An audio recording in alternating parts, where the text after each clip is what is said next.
కాంగ్రెస్ ప్రభుత్వం భారీ వ్యయంతో నిర్మించి తలపెట్టిన ప్రాణహిత చేవళ్ల ప్రాజెక్టుపై బీఆర్ఎస్ ఎమ్మెల్యే హరీష్ రావు విమర్శలు గుప్పించారు.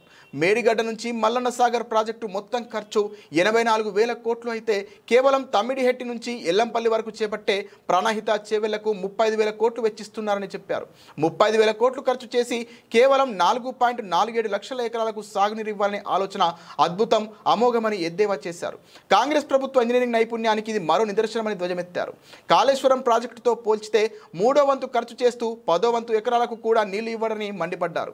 మేడిగడ్డ టు మల్లన్న సాగర్ మొత్తం ప్రాజెక్టు ఖర్చు 84,000 కోట్లయితే జస్ట్ తమ్మిడిహెట్టి టు ఎల్లంపల్లికి 35,000 కోట్లు. కాళేశ్వరం పథకంతో 37 లక్షల ఎకరాల ఆయకట్టుకు నీళ్లు ఇవ్వాలనేది లక్ష్యమైతే ప్రాణహిత చేవళ్ల ప్రాజెక్టుతో కేవలం 4.47 లక్షల ఎకరాలకే సాగునీరు.